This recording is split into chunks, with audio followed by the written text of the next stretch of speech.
cantado, né? O que aconteceu nesta coisa tão importante da doutrina bíblica, que é a respeito da ressurreição.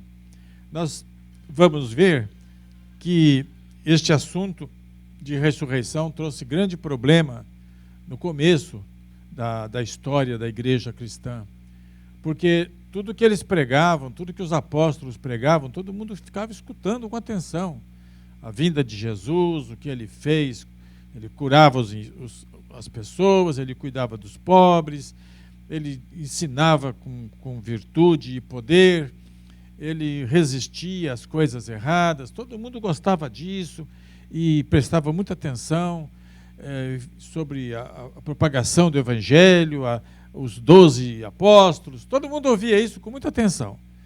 Mas quando eles mencionavam a ressurreição, que houve ressurreição, que Jesus não ficou morto, opa, todo mundo pulava fora. Peraí. Isso aí a gente ouve outra hora, porque ressurreição é coisa que não é comum. Aliás, é muito incomum ressurreição. E, por isto, era um tópico da doutrina da vida cristã que trazia muita controvérsia e que criou grandes problemas. E, então, isto a gente vai falar um pouco nesta manhã a respeito da ressurreição. E nesta viagem que nós fizemos para a Itália, nós fomos até Roma, como vocês sabem, e no primeiro dia que nós chegamos em Roma, na segunda, na terça-feira, nós já fomos, alugamos um táxi e fomos para as catacumbas, que não fica propriamente na cidade, fica retirado talvez uns 15 quilômetros, 20, não sei. E chegando lá nas catacumbas, a gente vê um negócio totalmente diferente do que eu imaginava.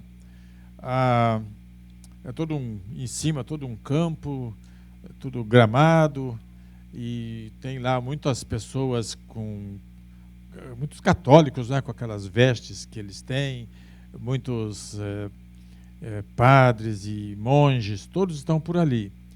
Mas existe a visitação das catacumbas, que é feito de uma maneira muito ordenada, muito controlada. A gente paga lá o que tem que pagar e depois vem os guias. Tem o guia em inglês, tem guia em francês, tem guia em espanhol e em português também. Então, logicamente, nós pegamos o guia que fala a nossa língua e fomos para lá para dentro. As catacumbas são muito profundas. A extensão dentro, assim, por baixo, né, daquele campo bonito, são quilômetros de extensão das catacumbas. A gente não pode ir em todas, eles separaram apenas uma parte para fazer visita e para ter uma ideia geral. É muito profundo, a gente desce escadas equivalentes a 4 andares. E tem catacumbas em vários andares também. Essas catacumbas, elas eram originalmente o cemitério onde enterravam os cristãos. Os romanos não iam para lá, os romanos não tinham essa mesma ideia que o cristianismo tem, de que depois da morte há a ressurreição do nosso corpo. Eles não criam em outros deuses, eles não tinham esse conhecimento, não aceitavam isso. Então ali se enterravam os crentes. E ali tem milhares e milhares de crentes enterrados nas catacumbas. Eles estimam em 500 mil sepulturas ali. Algumas sepulturas são mais ou menos como existem hoje também em alguns cemitérios, tem umas áreas que alguém comprava, fazia lá uma caverninha grande ali, e ali eles ficavam, ali eles oravam e tudo. E também as catacumbas serviram como refúgio para os cristãos perseguidos. Em época de perseguição, eles desciam para as catacumbas e ali eles faziam suas reuniões, seus cultos, seus louvores. E uma coisa interessante que a gente viu nas catacumbas, marcado assim nas paredes, era a marca do peixe, indicando, pelo peixe, eles indicavam, a cabecinha do peixe era a flecha, né, que apontava para onde devia ir. Ninguém entendia isso, mas indicava o local onde eles estavam reunidos para fazer o culto. E ali eles então está marcado ainda, porque não era como a gente faz hoje com grafite, não é? Eles furavam a parede e faziam a figurinha do peixe. É muito interessante isto. E lá eles vão explicando que naquelas catacumbas estão enterrados muita gente famosa na história da igreja, como alguns papas, alguns homens reconhecidamente santos, homens que viviam a vida cristã correta, de bondade, de amor, de fé. E é um lugar que a gente fica ali, mais ou menos uma meia hora ali dentro daquele lugar ali. Parece, se a gente entra ali sozinho, precisa de GPS para sair, viu? Porque é muito labirinto. O guia vai nos conduzindo, tudo, e ali a gente pode, em meia hora, ver coisas que marcaram a vida de parte dos cristãos, do cristianismo, e depois de certo tempo eles pararam com isso, a vida mudou e tudo, e ficou apenas como parte da história, uma parte que revela coisas muito interessantes. Algo que o guia falou para nós, muito interessante, foi o significado da palavra cemitério. Originalmente, o que eles queriam determinar com essa palavra era lugar de descanso ou dormitório. Por quê? Porque todos cristãos têm uma esperança que quem não é cristão não tem. É que o nosso corpo só está dormindo, mas ele vai se levantar outra vez. Nós cremos nisso, essa é a fé que o cristão tem. Nós temos isto, nós confiamos nisto, porque isto é ponto super importante da nossa fé. Então, quando chegou um certo período da história da igreja cristã, na igreja lá na cidade de Corinto, levantou-se uma grande dúvida a respeito da ressurreição. Foram infiltrados lá algumas pessoas que começaram a dizer que a vida cristã era boa, que Jesus morreu, que Jesus foi enterrado, mas que não houve ressurreição, Jesus não ressuscitou. E isto gerou confusão na igreja. Então, Paulo ficou sabendo disto e escreveu na primeira carta, que está registrada aqui no capítulo 15, a respeito do ensino que Paulo passou para a igreja em Corinto para corrigir um erro grave que estava se formando ali na igreja. Então, se vocês quiserem acompanhar a leitura, é capítulo 15 de 1 Coríntios. O capítulo é muito longo e o ideal seria ler todo o capítulo e ir explicando, mas é muito comprido para falar isso em meia hora. Então eu vou resumir e tocar apenas nos tópicos mais importantes para a gente ter uma compreensão e nunca ficar em dúvida a respeito disso, gente. Porque eu acho que nós, como seres humanos, de vez em quando pode passar pela nossa cabeça pensamentos tipo: será que Jesus vai voltar mesmo? Já faz 2000 anos e não veio.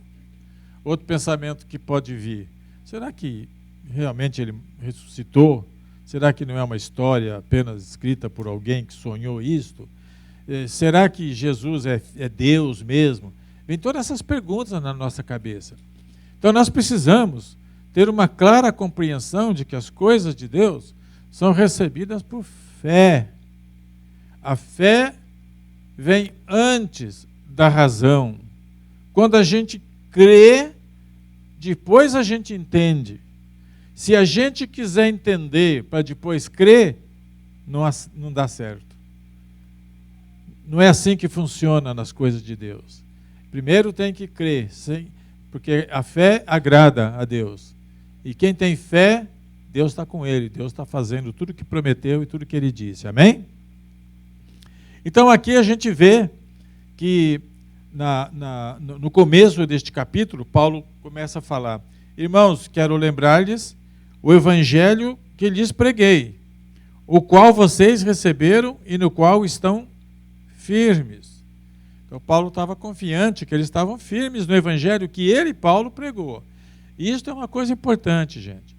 A gente tem que ter confiança absoluta naquelas pessoas que estão pregando o Evangelho para nós. Porque tem muita deturpação do Evangelho. Tem pessoa que pega a Bíblia, lê a Bíblia e interpreta segundo os seus interesses e não apresenta a palavra de Deus pura como ela é. A distorção. E então a gente tem que ficar bem firme de acordo com aquilo que foi ensinado, aquilo que está escrito na Escritura e aceitar a mensagem daqueles que têm vida com Deus, daqueles que conhecem a Deus e que vivem o Evangelho de acordo com as Escrituras. Amém? A gente não pode dar crédito a qualquer um que aparece por aí pregando novidade. Senão a gente vai ficar que nem as folhas, que vai para onde o vento sopra. Nós precisamos crer no Evangelho que nos foi pregado.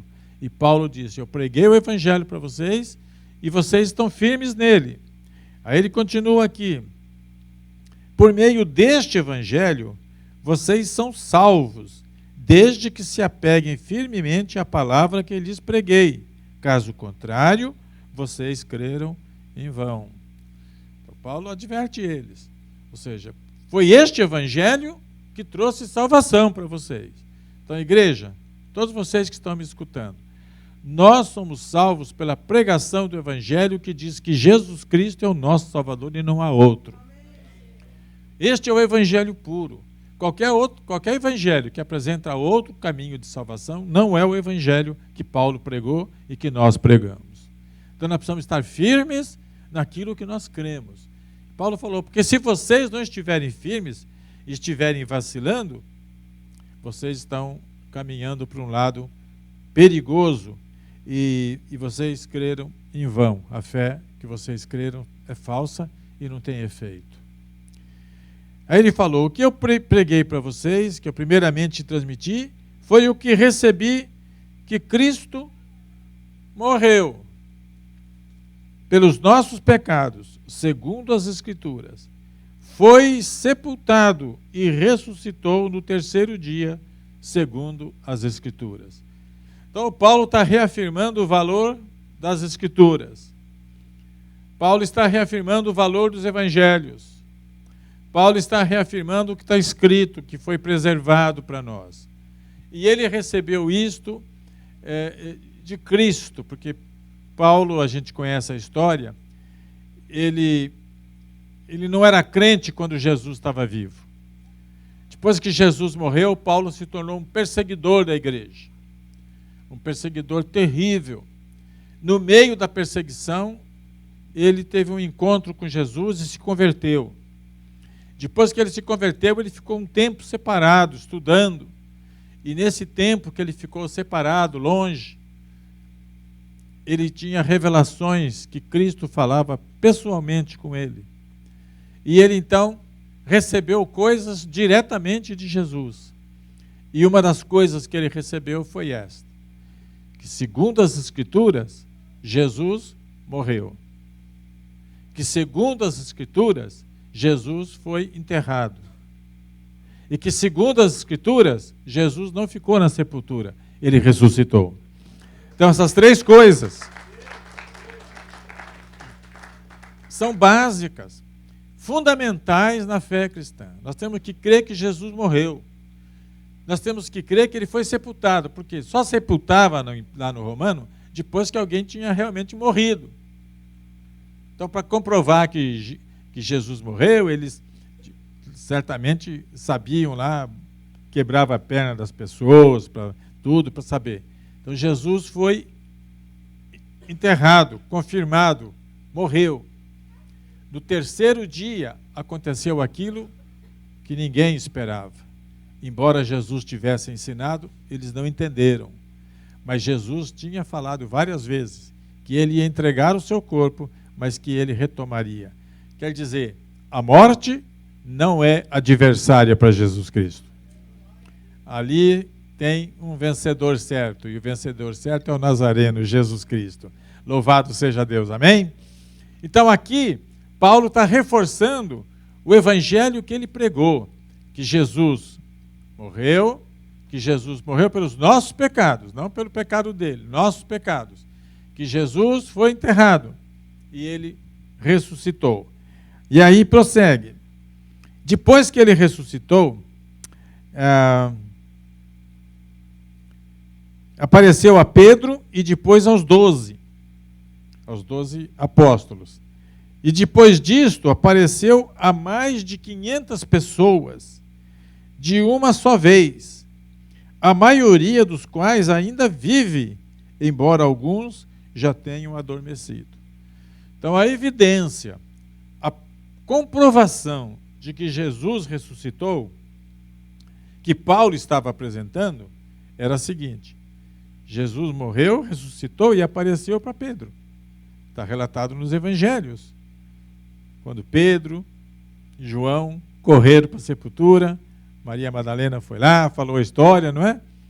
Ninguém deu muito crédito para ela, mas era verdade. E aí eles correram, então Jesus apareceu para eles. Depois, numa reunião, que estavam os apóstolos reunidos, Jesus apareceu lá. Tomé estava junto e Jesus falou: olha, sou eu mesmo. Toca aqui, você vai ver as feridas. Olha aqui minhas mãos marcadas. Depois disto, Paulo falou, Jesus apareceu para um grupo de 500 pessoas. Muitos destes 500 ainda estão vivos, estavam vivos naquela ocasião que Paulo escreveu a carta. Quer dizer que se alguém tivesse dúvida, podia procurar um desses 500 e eles iriam falar: nós vimos Jesus depois que ele morreu, depois que ele ressuscitou. Então essa é uma prova grande. E Paulo falou, alguns desses 500 já morreram, mas muitos ainda estão vivos.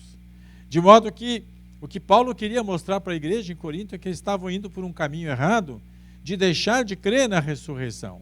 Porque não crer na ressurreição implica num problema sério para a nossa vida pessoal. Porque Paulo depois vai discorrendo aqui, mostrando a confusão que isso pode causar na vida de um filho, de uma filha de Deus. E aí Paulo vai dizendo aqui que depois apareceu a Tiago, e então a todos os apóstolos, e depois destes apareceu também a mim, como a um que nasceu fora de tempo. É interessante essa expressão de Paulo, porque o que ele quer dizer aqui é o seguinte: Paulo era um apóstolo, mas Paulo não está considerado entre os 12 apóstolos. Os 12 apóstolos tinham aqueles 12 que Jesus escolheu, Judas traiu e escolheram Matias no lugar dele. Então esses são os 12 apóstolos. Mas Paulo, Barnabé, Silas e outros também se tornaram apóstolos. Aí Paulo diz assim: eu não mereço nem ser chamado de apóstolo, porque eu fui perseguidor da igreja. Mas foi da graça de Deus que Jesus apareceu também a mim, que não merecia isto, mas ele apareceu para mim também. Foi isso que ele disse. E eu quero dizer, nós também, igreja, cada um de nós aqui, nós também não merecíamos salvação, mas a graça de Jesus também nos alcançou. Porque a graça significa que é um favor que Deus faz para nós, que nós não merecemos. E por este favor de Deus é que nós estamos sentados nesses bancos hoje, na certeza de que nós somos salvos. Salvos do pecado, da mentira, do engano, e que nós vamos permanecer firmes até o fim da nossa vida e nós vamos ter um grande encontro com o Senhor Jesus. Amém? Aí Paulo vai prosseguindo aqui, e aí ele começa a falar que a pessoa que não crê que Jesus ressuscitou, se a pessoa não crê que Jesus ressuscitou, ele diz, a fé dessa pessoa não vale nada. Porque se Jesus não ressuscitou, significa que você também não vai ressuscitar. Se a gente não crê que Jesus ressuscitou, esta fé não traz proveito nenhum para nós. É uma fé vã, sem eficácia. De modo que nós precisamos ter uma firme convicção de que Jesus morreu e ressuscitou. E porque ele ressuscitou, ele é o primeiro entre milhões. Jesus, as primícias. Jesus foi o primeiro que ressuscitou e está já habitando lá onde está esperando por nós. Porque houve outras ressurreições. Nós sabemos que Lázaro ressuscitou, o filho da viúva de Naim ressuscitou, acho que é a Dorcas, né, que ressuscitou, mas todos estes ressuscitaram, mas morreram de novo. Estão mortos. Mas Jesus ressuscitou e nunca mais vai morrer. E Jesus é o modelo do que vai ser para nós. Quando chegar o dia da ressurreição, nós todos vamos ressuscitar para nunca mais morrer. Amém? Agora, eu quero dizer para a igreja que, embora isso seja uma doutrina que eu esteja pregando hoje aqui, ensinando, e às vezes as pessoas não dão muita importância para isso, pensando que pregação mais xoxa, mais sem graça, mas ela é fundamental para a gente ter firmeza naquilo que a gente crê. Nossa fé é importante na obra de Deus. Nós não podemos vacilar nas coisas que são fundamentais. E esta é uma delas. Jesus ressuscitou. A gente deve crer nisso, não só no domingo de Páscoa, mas todos os dias. Saber que Ele ressuscitou. E o fato da ressurreição de Cristo é o que dá esperança, que Paulo prossegue falando em outras partes da Bíblia, de que a gente não, quando perde um ente querido, um parente, um amigo, a gente não deve ficar desesperado, porque se morreu em Cristo, a pessoa vai ressuscitar. Quer dizer, essa é uma coisa que consola, que conforta o nosso coração. Certamente todos aqui, todo mundo que está aqui hoje, já perdeu gente da família, já perdeu pessoas que entristeceu o seu coração, que pela morte da pessoa, mas não fica desesperado, porque se essa pessoa é de Jesus, ela vai se levantar da sepultura e nós vamos ter um encontro. O dia da ressurreição, nós sabemos, acho que todos já sabem. Se eu perguntar, quantos podem dizer? Quando será? Na volta de Cristo. A ressurreição já tem dia certo, dia marcado. Quando Jesus voltar, que eu chegar lá na nuvem, e vem a ordem lá, e aí todos os salvos em Cristo Jesus, todos que morreram salvos, vão ressuscitar na volta de Cristo para encontrar o Senhor nos ares. Quem morreu sem Cristo só vai ressuscitar depois de 1000 anos, porque está para o julgamento deles e caminho da perdição total. Mas nós que cremos em Jesus, ressuscitaremos na volta de Cristo. Todos, e vamos chegar lá um pouquinho antes dos que estão vivos e transformados. É um privilégio, né? Chegar antes. Quem morreu, chega primeiro. Mas quem não morreu, não morre mais. Né? Nem experimenta a morte, já vai encontrar o Senhor nos ares. Então a data está marcada. Tem o dia certo, que nós não sabemos quando é, mas é um dia certo, o dia que Jesus voltar para buscar a igreja, buscar os salvos. Naquele dia, aonde quer que tenha um corpo morto, dali ele sairá. Os mares darão seus mortos, as catacumbas de Roma darão seus mortos, os cemitérios por aqui darão seus mortos, tudo instantaneamente. É um poder tremendo que vai agir aí. Eu lembro daquela passagem da ressurreição de Lázaro, que quando Jesus estava ali, ele estava triste, agitado, era um momento tenso, porque Jesus estava ali para realizar um grande milagre, e ele tinha orado a Deus pedindo aquele milagre, porque ele sabia que o milagre da ressurreição de Lázaro ia afetar muitas pessoas. Então Jesus estava assim, quando ele pediu para retirar, mover a pedra, ele diz assim: Lázaro, sai para fora. Porque a gente pensa, ele teve que chamar Lázaro. Para sair só Lázaro. Porque o poder dele é tão grande que se ele falasse, sai para fora, saía um monte de morto ali. Mas ele queria só Lázaro.